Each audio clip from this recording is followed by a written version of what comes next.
My name is Dakota Ashford, and I'm 29 years old. Get out!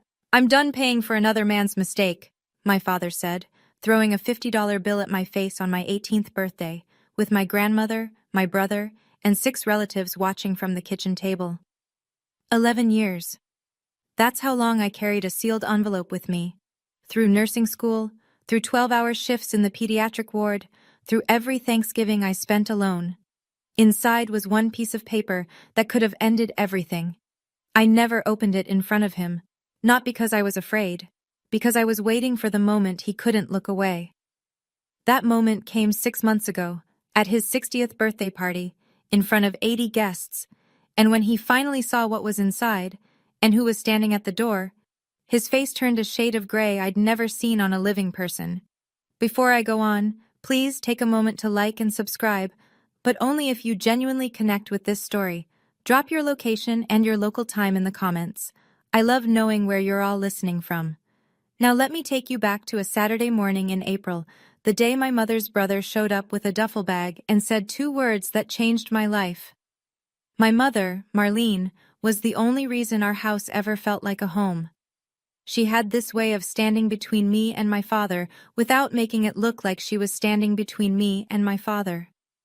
A hand on my shoulder when his voice got sharp, a change of subject when his eyes went cold. She was a buffer, soft, constant, invisible, until you realized she was gone. She died of ovarian cancer when I was 10. The doctors gave her 6 months. She lasted 14, because that's the kind of woman she was. She fought for every extra Tuesday with us. Before she got sick, my father was already distant with me. He'd ruffle Tyler's hair at the dinner table, ask about his Little League games, carry him on his shoulders at the county fair. With me, it was different. Not violent, not loud, just empty. Like I was a tenant instead of a daughter. But he kept the mask on while she was alive. The week after her funeral, the mask came off. I remember the first time I heard him say it. He was on the phone with his brother, standing in the kitchen. He didn't know I was sitting on the stairs. She doesn't look like anyone in this family, Frank. Never has. I was 10. I didn't fully understand what he meant, but I understood the tone. It was the tone of someone washing their hands. After that, it was small things at first. Tyler got new school clothes in August. I wore what the church donation bin had. Tyler got the bigger bedroom. I got moved to the room above the garage, where the heating vent didn't work right. Nana, my grandmother, would visit on Sundays. She'd slip a $20 bill into my jacket pocket when no one was looking and squeeze my hand too tight, like she was trying to say something with her fingers that she couldn't say with her mouth. It took me 20 years to understand what she was trying to tell me. By 14, the gap between Tyler and me wasn't a gap anymore. It was a canyon. Tyler got a brand new mountain bike for his 12th birthday. Red, 21 gears, a helmet to match. I asked my father for $40 to buy a used biology textbook. He didn't even look up from the television. "Ask your real father," he said. Tyler looked at me from across the room. He was 12, and even he knew that sentence was wrong. But he didn't say anything. He never did. I got a job washing dishes at Rosario's, the Italian place 3 blocks from our house. I was 15. The owner, Mrs. DeLuca, paid me $7 an hour under the table and let me eat leftover pasta after closing. That was my dinner most nights. Tyler went to soccer camp that summer. 2 weeks upstate, $400. My father drove him there himself, loaded the car with new cleats and a sleeping bag from Dick's Sporting Goods. I stayed home. I worked doubles at Rosario's. I bought my own school supplies. The thing about being the invisible child is that you learn to build a life out of scraps. You learn that nobody is coming to save you. You learn that silence is not peace. It's just the sound of everyone agreeing you don't matter. Nana still came on Sundays, still slipped me money. But now when she looked at me, her eyes had something else in them, something heavier than pity. It looked like guilt. She'd hold my face in both hands and whisper, "You're a good girl, Dakota. Don't you ever forget that." I didn't understand then why she said it like an apology, like she owed me something she couldn't give. I understand now. The day I turned 18, I baked my own cake. Funfetti, from a box. I'd bought it with tip money and made it after my shift at Rosario's. I set it on the kitchen counter, stuck a single candle in the center, and lit it with a match from the junk drawer. I wasn't expecting a party. I wasn't expecting anything. I just wanted to blow out one candle in my own house before I wasn't allowed to anymore. My father walked in through the back door. Work boots, Carhartt jacket, sawdust in his hair. He saw the cake. He saw the candle. He saw me standing there, alone, in the kitchen at 6:15 p.m. on my birthday. He reached into his wallet, pulled out a $50 bill, tossed it onto the counter like he was tipping a valet. "Happy birthday! Get out! I'm done paying for another man's mistake." Nana was on the sofa in the next room. I heard the creak of the cushion as she leaned forward, and then nothing. She didn't stand up. She didn't speak. Tyler was on the stairs. I saw his hand tighten on the railing. His mouth opened, then closed. Nobody said a word. I picked up the 50, folded it twice, put it in my back pocket, blew out the candle, and called Uncle Ray from the phone in the hallway. He showed up 40 minutes later in his blue Ford pickup, engine idling in the driveway. I walked out with one garbage bag of clothes and a pair of shoes that didn't fit right. I didn't look back. But I made a promise to myself on that porch.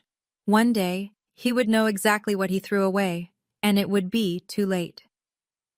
Uncle Ray lived above his auto repair shop on Kellner Road, a 2-bedroom apartment with water stains on the ceiling and a kitchen so small you had to turn sideways to open the fridge.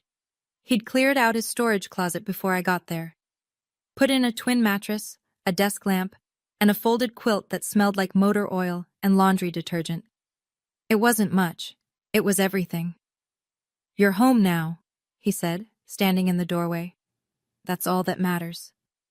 Ray was my mother's younger brother. He'd served 8 years in the Army, 2 tours overseas, and came back quieter than he left.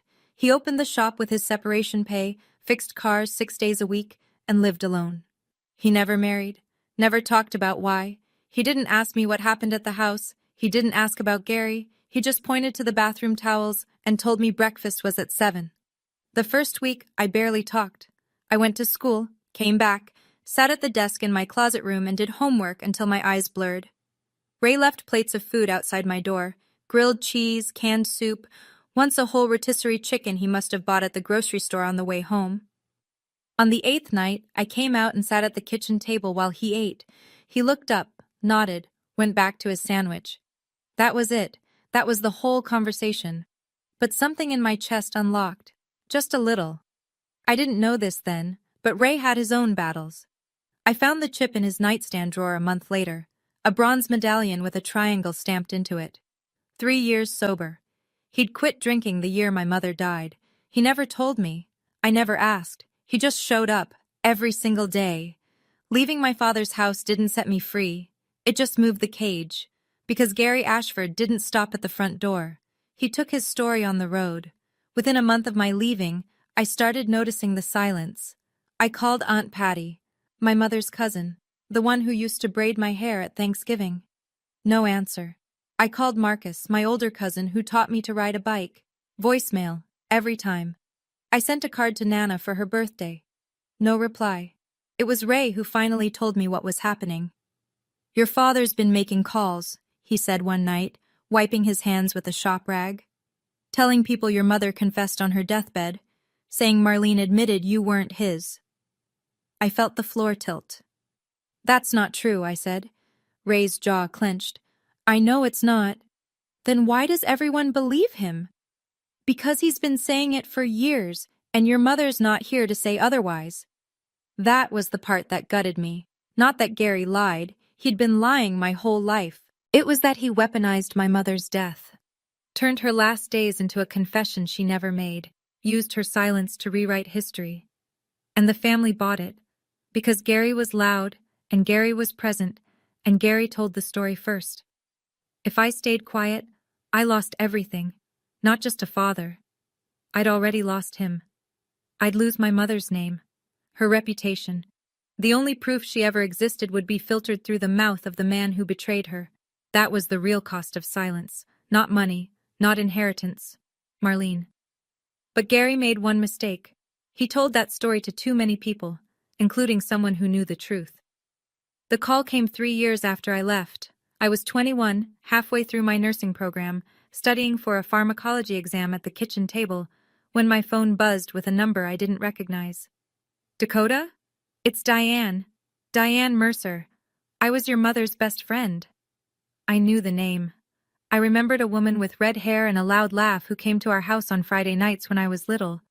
She and my mother would sit on the porch with glasses of wine while my father watched football inside. I heard what your father's been telling people, Diane said. Her voice was tight, like she was holding something back with both hands. About your mother, about a deathbed confession. It's not true, I said. Sweetheart, I know it's not. I was at that hospital every single day. Your mother's last words were about you and Tyler. She never said anything about... Diane stopped, took a breath.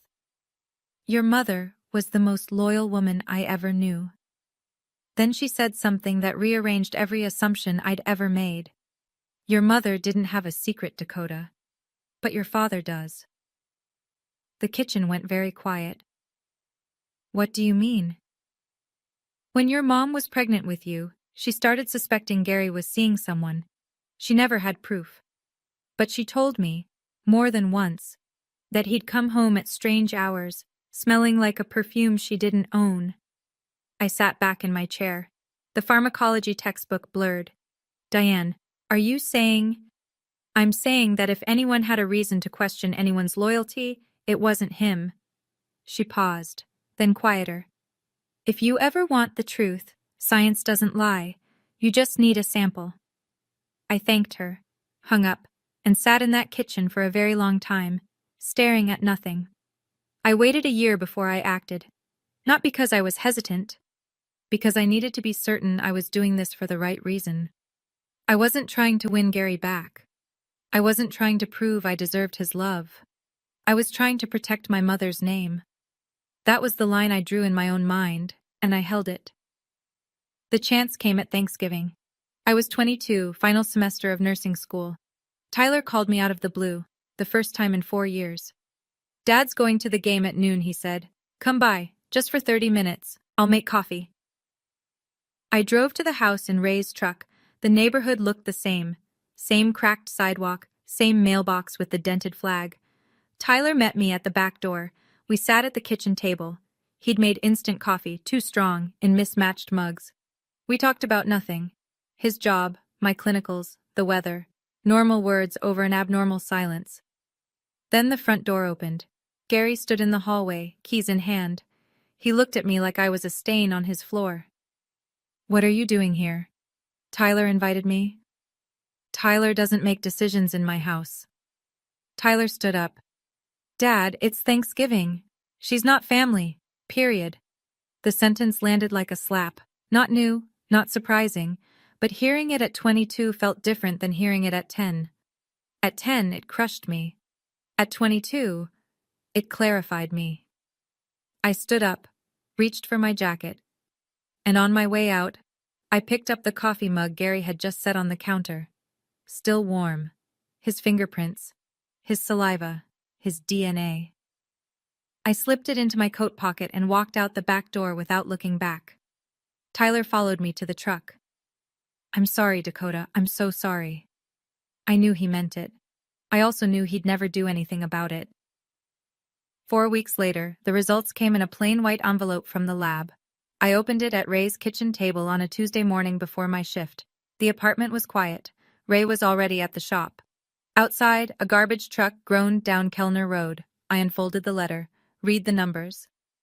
Paternity index, 8,746,291 to 1. Probability of paternity, 99.998%. Gary Ashford is the biological father of Dakota Ashford. I set the paper down. I didn't move for 20 minutes. I'd expected it. Diane's story, my mother's character, the simple math of it. I'd known, somewhere deep, that this would be the answer. But knowing and seeing are two different animals. Knowing lives in your gut, seeing lives on paper, in black ink, with a reference number and a lab logo and a phone number you can call to verify. I cried then. Not the way you cry when you're sad, the way you cry when someone confirms that everything done to you was for nothing. 22 years of being called a stranger's child. 22 years of hand-me-downs and cold rooms and ask your real father. All of it. Every last cruelty, built on a lie that Gary needed to believe because the alternative was looking in the mirror.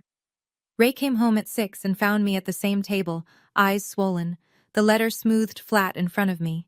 He read it, set it down, pulled out a chair. "I know, kid," he said. "I always knew." "Mom told you?" "Your mother told me she never once stepped outside that marriage." I believed her then. I believe her now. I put the results in an envelope, wrote Gary's name on the front, sealed it, mailed it the next morning. 2 weeks later, it came back. Stamped across the front in red, "Return to sender." He didn't even open it. I put the returned envelope in my nightstand drawer and closed it. I didn't chase him. I didn't call. I didn't beg. Instead, I built a life. I graduated nursing school that May. Second in my class. Ray was in the front row, wearing a collared shirt I'd never seen before, clapping like I'd just won the Super Bowl. Nobody else from my family came. I got hired at St. Francis Community Hospital, pediatric ward. 12-hour shifts, rotating nights, more tired than I'd ever been, and more useful than I'd ever felt. I held newborns whose parents were too scared to hold them. I changed dressings on kids who didn't cry because they'd already learned that crying didn't help. I understood those kids. By 26, I'd saved enough for a down payment on a one-bedroom apartment on Linden Street. Nothing fancy. Popcorn ceilings, a radiator that clanked at midnight. But the lease had my name on it. Just mine. That was enough. Meanwhile, Gary stayed Gary. Tyler got married at 25. I wasn't invited. I found out through a Facebook post. Tyler in a rented tux, his bride Jenny smiling wide, Gary standing behind them with his arm around Tyler's shoulder, grinning like a man with no debts. No mention of me, no empty chair, no acknowledgement that the groom had a sister. I scrolled past it, closed my phone, went to work, but the family was starting to notice cracks. A few cousins had reached out to me over the years, tentative, careful. They'd seen my nursing license posted online. They knew I was doing fine without Gary's help, and that quiet success made his story harder to sell. Then, Gary announced his 60th birthday party. 80 guests, catered, a banner and a microphone. He had something planned. I could feel it from 30 miles away. 6 months before that party, my grandmother died. Nana Ashford, 82 years old. Congestive heart failure. She went in her sleep, which was the gentlest thing that ever happened in that family. I didn't go to the funeral. Gary made it clear through Tyler that my presence would cause a scene. I sat in my apartment that night and looked at a photo of Nana holding me as a baby, one of the only pictures I had from that house. In it, she's smiling, but her eyes look like they're carrying something heavier than an infant. 3 weeks later, I got a call from a lawyer's office downtown. Nana had left something for me. Not money, not property. An envelope, sealed, handwritten instructions on the outside, for Dakota only, to be delivered after my passing. I drove to the office on my lunch break. The lawyer, a gray-haired woman named Mrs. Pratt, handed me the envelope across a polished desk.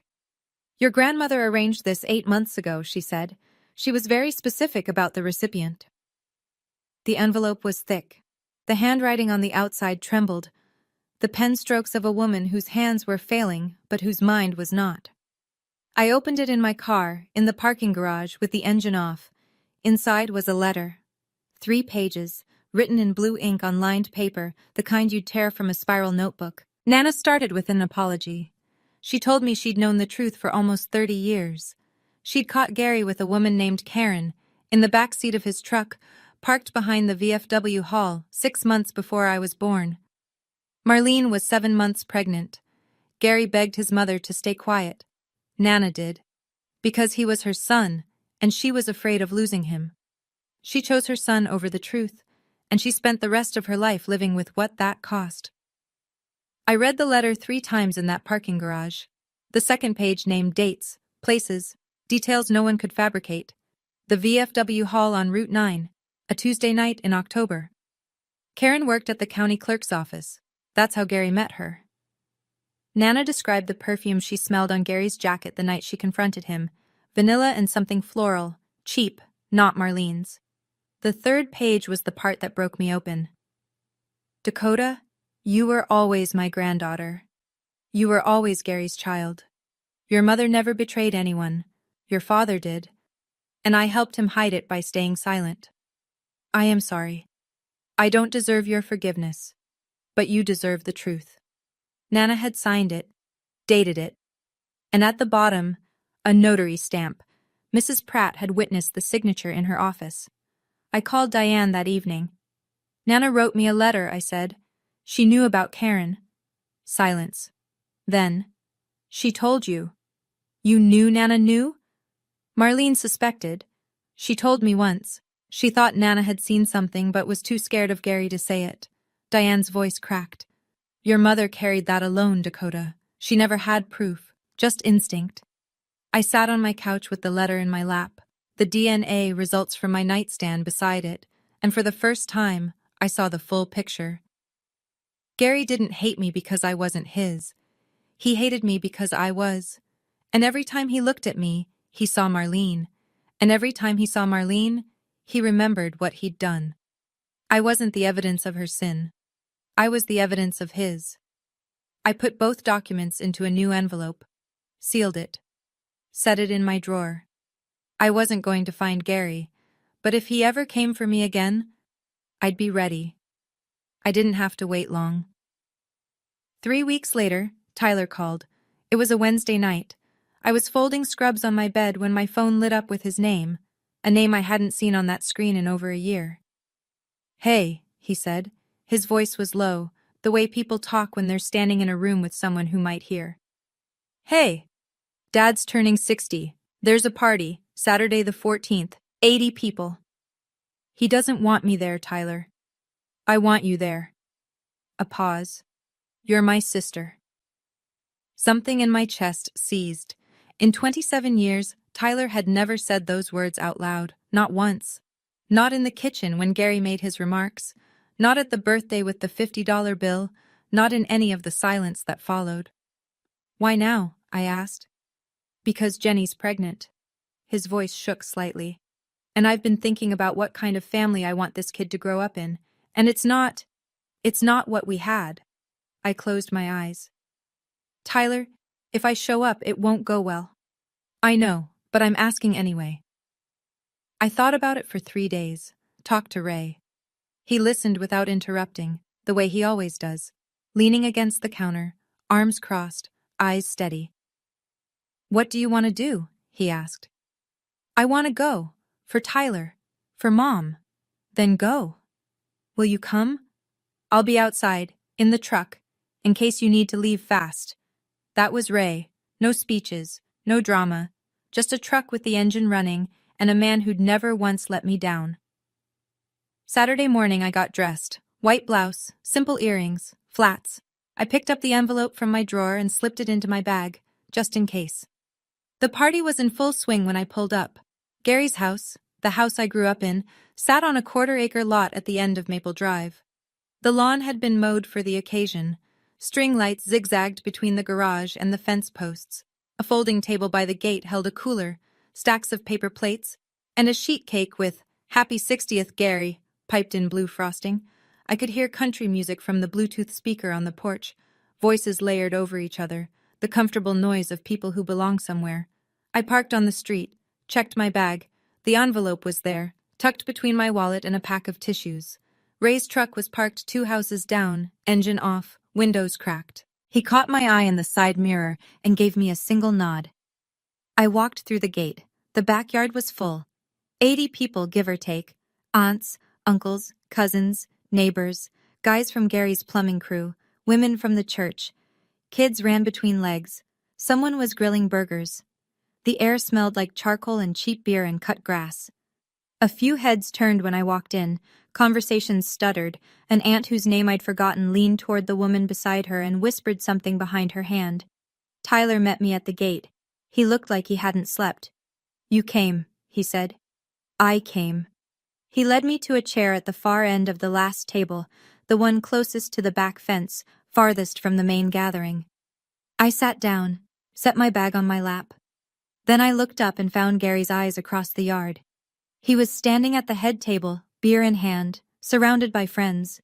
His smile disappeared the second he saw me. And I understood, right then, that this was never going to be a quiet evening. For the first hour, Gary pretended I wasn't there.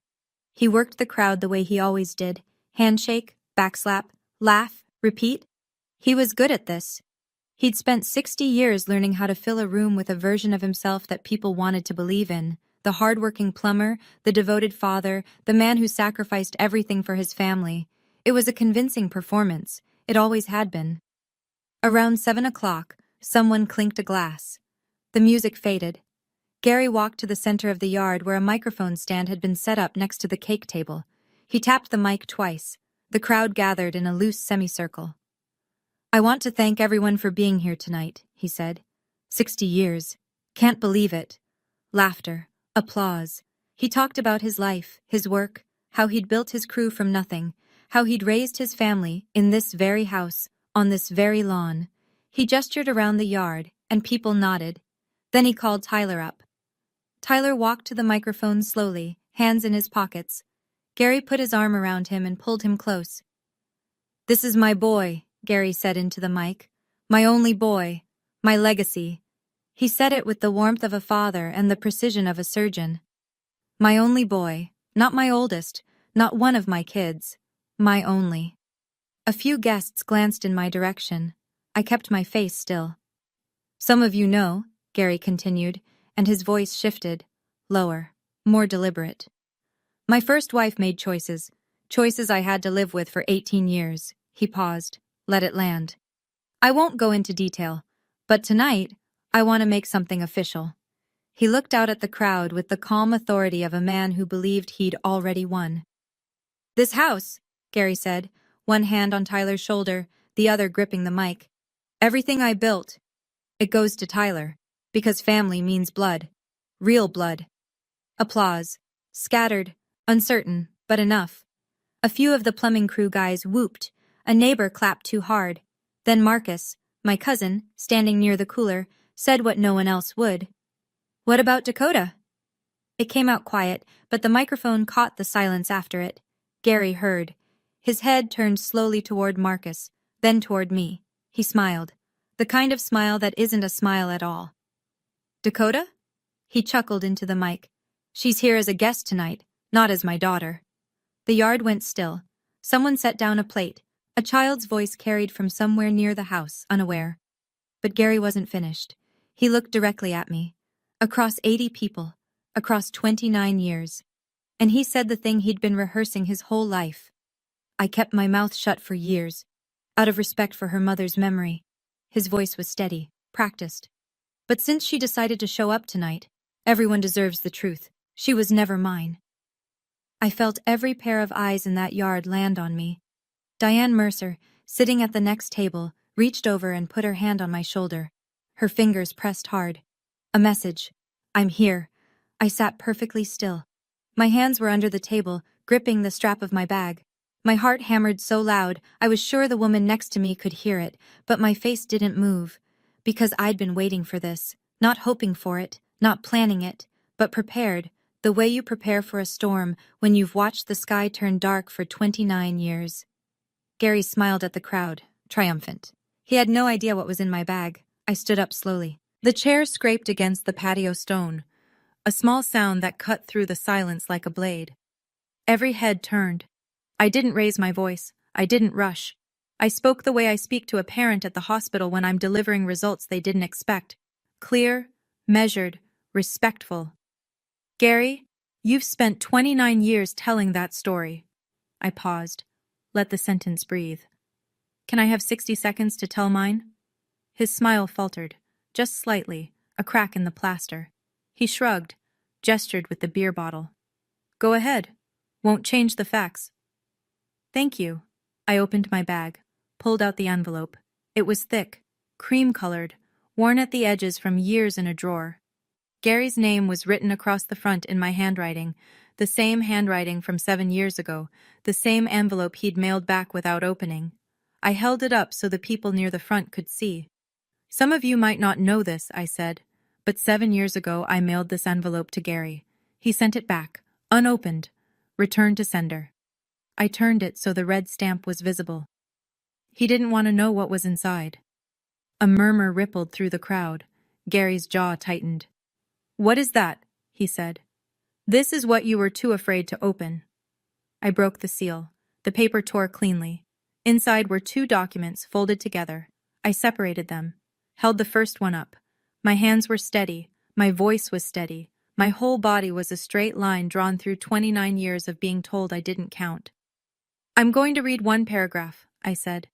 "And then I'm going to leave. And you can decide for yourselves what's true." 80 people held their breath. I unfolded the DNA results and read them out loud. Paternity test conducted by Midstate Genomics Laboratory, dated March 14, 2019. Sample A, cheek swab, Dakota Ashford. Sample B, saliva trace, Gary Ashford. I looked up. Gary's face was locked. The beer bottle in his hand had stopped halfway to his mouth. Paternity index, 8,746,291 to 1. Combined probability of paternity, 99.998%. I lowered the paper. Gary Ashford is the biological father of Dakota Ashford.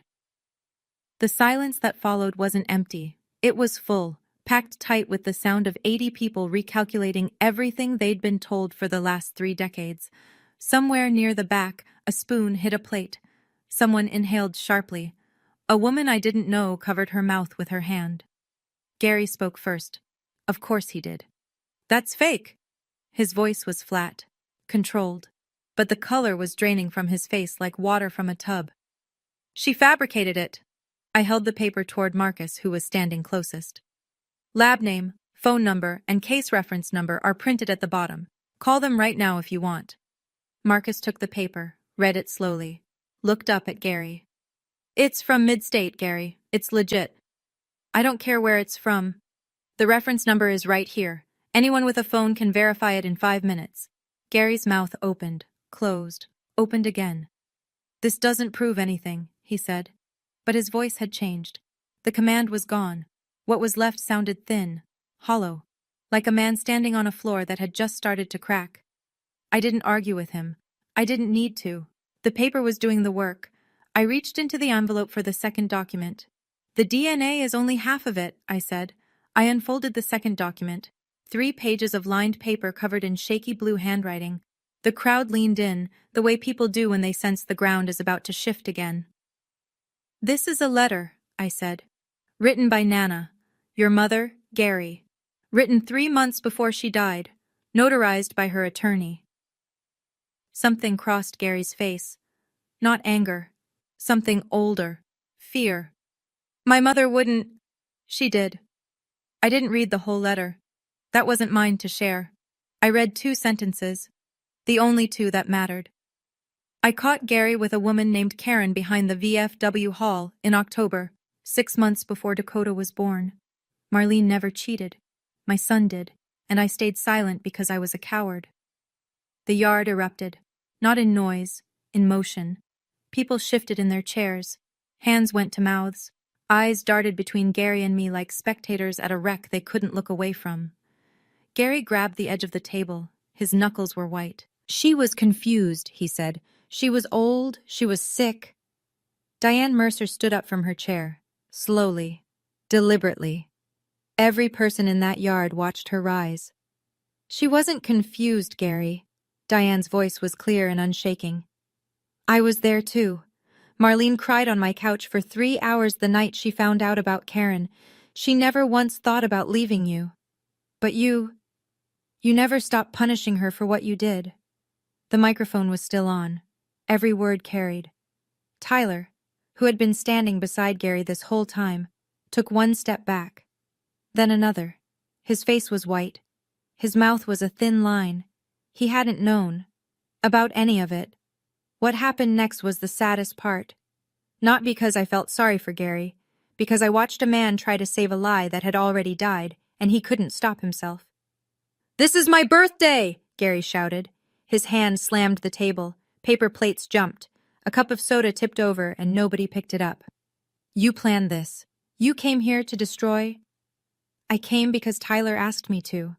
She's trying to get the house. She's been scheming. I don't want your house, Gary. My voice was level. I made sure of that. I have my own home. I pay my own rent. I don't need anything from you.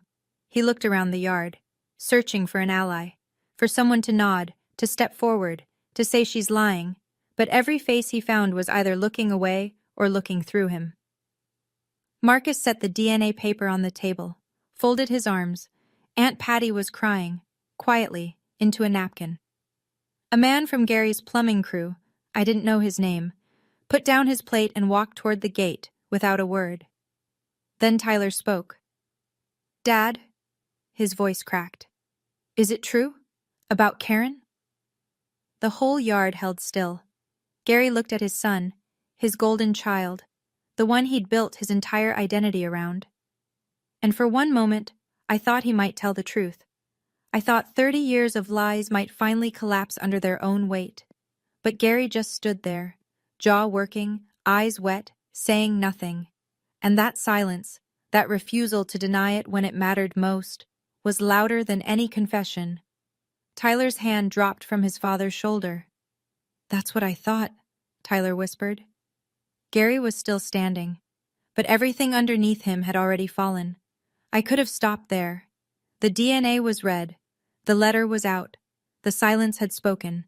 But Gary had asked one question for 29 years, and I decided, standing in that yard with 80 witnesses and a fold of paper in my hand, that he deserved an answer. "You always wanted to know who my real father is," I said. Gary's eyes snapped to mine. "He's standing right outside." I pointed toward the front of the house. Through the side gate, past the driveway, you could see the street. And there, parked under the elm tree, was Ray's blue Ford pickup. And there, leaning against the driver's side door with his arms crossed, was Uncle Ray. He wasn't trying to make an entrance. He was just there, steady, the way he'd been for 11 years. Gary moved to the edge of the yard and looked through the gate. When he saw Ray, something drained from his face, the last trace of color, the last thread of authority. He looked like a man watching his own house burn from across the street. "Ray taught me to drive," I said. "Ray paid for nursing school. Ray showed up every Christmas you didn't." I folded the documents, placed them on the table in front of Gary's empty chair. "DNA says you're my father, but Ray is my dad." The envelope sat on the table between a paper plate and an untouched slice of cake. "Keep these," I said. "This time, try opening them." I picked up my bag, smoothed my blouse, and walked toward the gate. Behind me I heard a chair scrape, then another. Aunt Patty's footsteps followed mine. Diane was already at the gate, holding it open. Marcus nodded as I passed. Didn't say anything. Didn't have to. I didn't run. I didn't cry. I just walked, out of that yard, down the driveway, into the rest of my life. Ray opened the passenger door before I reached the truck. I climbed in. He closed it behind me. Walked around to the driver's side. Got in. Started the engine. Neither of us spoke for 2 blocks. The street was quiet. Porch lights clicked on as the evening darkened. A sprinkler hissed somewhere on a lawn we'd already passed. "You okay?" Ray said, eyes on the road. "I'm done," I said. "Finally, I'm done." He nodded, reached over and turned on the radio. Low. Some country station playing a song I didn't know. Pedal steel and a quiet voice singing about a long way home. And then I cried. Not the way I cried in Ray's kitchen at 22, when the DNA results first came back. That was grief. This was different. This was the sound of something heavy being set down after carrying it so long your arms forgot what empty felt like. I cried for my mother, who never got to defend herself. For Nana, who tried to make it right too late. For the 10-year-old girl on the stairs who heard her father call her no one. For the 18-year-old who baked her own birthday cake and got a $50 bill thrown in her face. I cried for all of them. And then I stopped. Ray didn't ask me to explain. Didn't offer wisdom or a pep talk. He just drove, one hand on the wheel, the other resting on the console between us, close enough to reach if I needed it. When we pulled into the parking lot behind his shop, he killed the engine and sat for a moment. "You said what needed to be said," he told me. "That's enough." I wiped my face with the back of my hand, looked at the staircase leading up to the apartment where I'd rebuilt my life. "Yeah," I said. "It is." The next morning, I sat at my kitchen table and wrote an email. Not to Gary, to Mrs. Pratt, the attorney who'd handled Nana's letter. I kept it short. 3 paragraphs. Professional. I stated that I had no interest in Gary's property, his savings, or any form of inheritance. I was not filing a lawsuit. I was not pursuing any legal claim. I wanted exactly one thing: that Gary stop repeating the story that Marlene Ashford confessed to infidelity. Because there was now documented evidence, a DNA test, and a notarized letter from his own mother, proving that story was false. If the story continued to circulate, I reserved the right to share both documents more broadly. This was not a threat. It was a boundary. Mrs. Pratt forwarded the email to Gary's contact on file. I never received a response. That same week, I mailed photocopies of the DNA results to every family member whose address I had. 12 envelopes total. Each one included a brief note on a single index card. I am not asking anyone to choose a side. I am only asking that you know the truth. My mother, Marlene Ashford, was faithful. The enclosed documents confirm this. If you have questions, the lab's number is on the letterhead. I signed each card with my name. No anger, no pleading, just fact. Then I blocked Gary's phone number. Not because I hated him, because I was finished having a conversation that only went one direction. Ray watched me seal the last envelope from across the kitchen. "That's it?" he asked. "That's it. No court? No lawyers? I don't need a judge to tell me who I am." He almost smiled. Almost. "Your mother would have said the same thing." That was the best compliment anyone had ever given me. Tyler called 1 week later. It was late, almost 11. I was on the couch in my apartment, half watching a baking show on mute, when his name lit up my screen. "Hey. Hey." His voice sounded hollowed out, like someone had taken a melon baller to everything behind his words. "Did you know?" he asked. "About Karen, before Nana's letter?" "No, not until the letter." A long breath. "I've been looking stuff up. I called the lab. The DNA is real." "I know." "He won't talk to me. He's been locked in his room since the party. Won't answer the phone. Won't come to the shop." I didn't say I'm sorry, because I wasn't sure what I'd be apologizing for. "The party ended right after you left," Tyler continued. "Half the guests walked out within 10 minutes. Dad sat at the head table by himself until it got dark. I had to go out and bring the food inside. He didn't move." I pictured it. Gary alone at a decorated table, surrounded by empty chairs and string lights buzzing in the dark. I waited for satisfaction to arrive. It didn't. Just a dull ache in a place I thought had scarred over. "Tyler, you don't have to choose between us." "I know. But I'm done pretending." "I know that too." There was a pause. Then Tyler's voice shifted, softer, almost shy. "Jenny's due in 4 months. It's a girl." My hand tightened on the phone. "Jenny told me something last week," he said. "She said, 'If you ever treat our daughter the way your father treated Dakota, I will walk out that door and never come back.'" He was crying now, quietly, the way men cry when they've only just learned how. "I want her to know her aunt, Dakota." "She will," I said. "I promise." The fallout didn't come in a wave. It came like leaks, slow, steady, impossible to plug. Within 2 weeks of the party, 3 men from Gary's plumbing crew quit. All 3 had known Marlene. One of them, a guy named Dennis who'd been with Gary for 11 years, told Tyler on his way out, "I can't work for a man who'd do that to his own kid." Gary's crew went from 6 to 3 overnight. He lost a commercial contract with a property management company because he couldn't staff the job. Money didn't dry up, but it shrank. And in a small town, when your crew walks out, people notice. The church noticed too. Gary had been a deacon at Grace Hill Community for 15 years.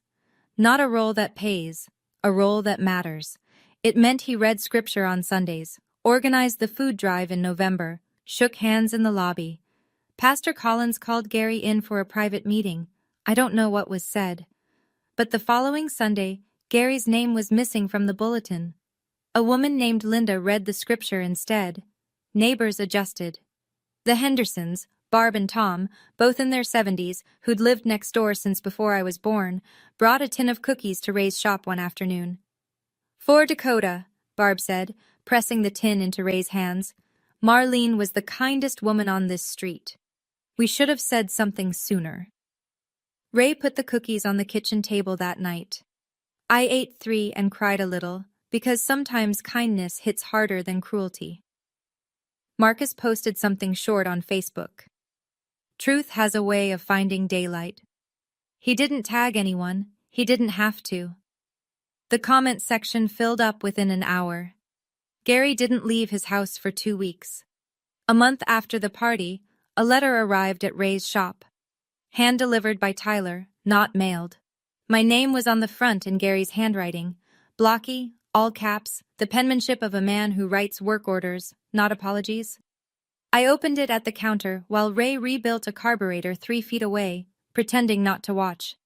The letter was short, 6 sentences. "Dakota, I know things got out of hand.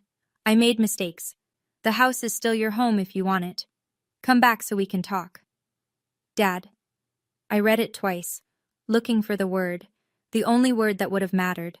It wasn't there. No sorry, no I was wrong, no acknowledgement of what he'd done, not the lie, not Karen, not the 18 years of erasure, not the $50 bill, not the speech in front of 80 people, just mistakes, passive, unnamed, floating in the air like smoke from someone else's fire. And come home. As if I'd been the one who left. As if the door was always open and I simply chose not to walk through it. As if the problem was geography and not 30 years of cruelty. I folded the letter, put it in the drawer next to the returned envelope, closed the drawer. Ray looked up from the carburetor. "You okay with that?" "I will be." That same week, Tyler came to visit me, first time ever at my apartment. He brought an ultrasound photo. A grainy black and white image of a baby girl curled like a comma. He stood in my kitchen, awkward and too tall for the space, and held it out. "We're naming her Marlene," he said. I took the photo, held it with both hands. "Does Gary know?" "Yeah." "What did he say?" "Nothing. He didn't say anything at all." Some silences are confessions. That one was. 3 months passed. The sharpest edges softened. Not into forgiveness, but into distance. And distance, I've learned, is its own kind of mercy. I kept working at St. Francis. Morning shifts, mostly.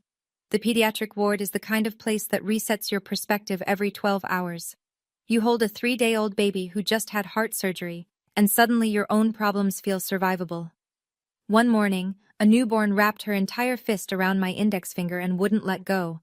I stood there, beside the incubator, for 5 minutes. Just breathing. Just being held by something that small. After my shift, I drove to Ray's shop, the way I did most afternoons. We ate lunch at his workbench, turkey sandwiches, Lay's chips, 2 cans of ginger ale, surrounded by engine parts and the smell of WD-40. "Your birthday's next month," Ray said, wiping mustard off his thumb. 30, the big one. What do you want to do?" I thought about it. "Bake a cake," I said. "A real one. Invite Tyler and Jenny. Invite Diane. Invite Patty and Marcus. Blow out the candles. Actually blow them out this time." Ray smiled. "A real one. The kind that crinkled the skin around his eyes and made him look 10 years younger."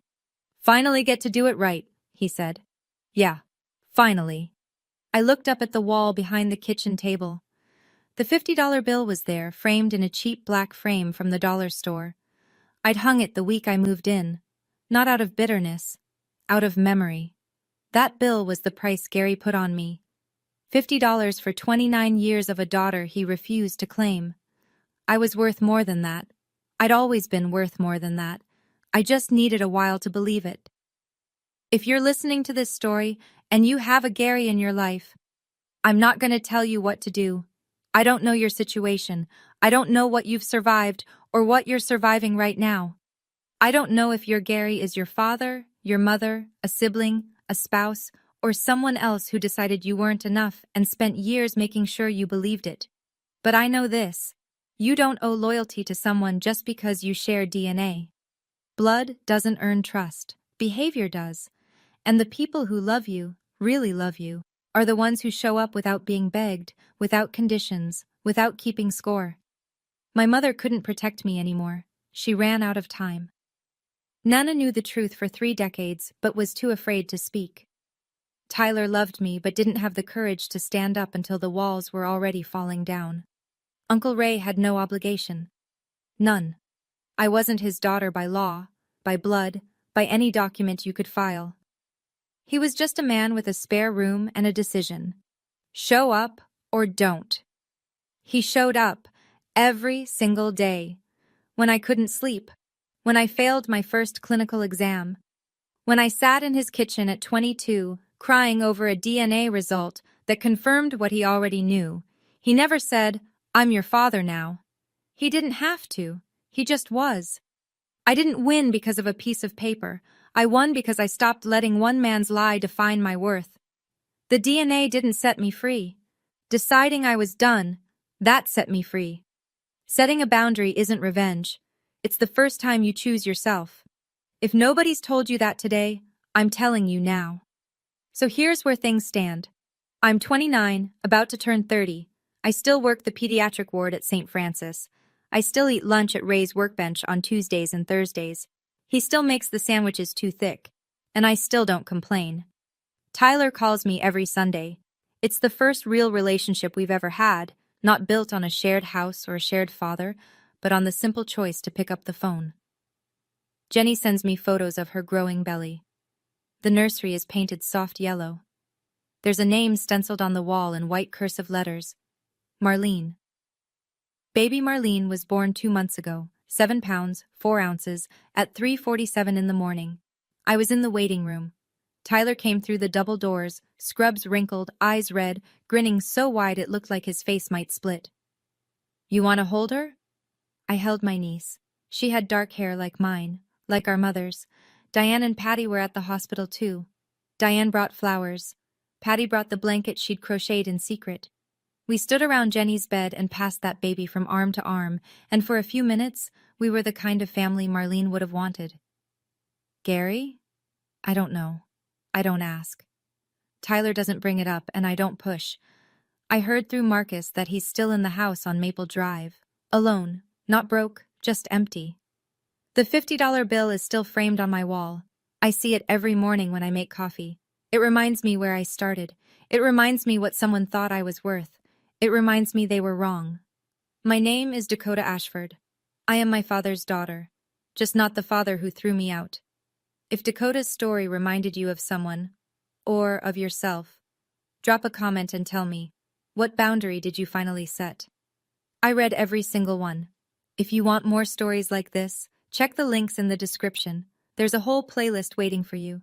Hit subscribe so you don't miss the next one. Thanks for being here, truly. I'll see you in the next story. A couple $100 for a stand thing. Anyway, I love it. I absolutely love it. It's 5 a.m. Yeah, it's 5 a.m. for me too. Yeah. Absolutely love it. American Truck Sim. Oh, hang on, I didn't press enter on that. So I love my racing. So I didn't get the truck wheel or anything. I haven't hooked it up to Farm Sim yet, but I will. But yeah. This game, American Truck Sim and Euro Truck Sim, amazing with a wheel. So good. I want to buy the blinkers and the headlights and everything, but yeah, I just had to, I just paid this off, and I have to pay, like that's a lot, you know. I've bought cars for less than what this steering wheel cost me.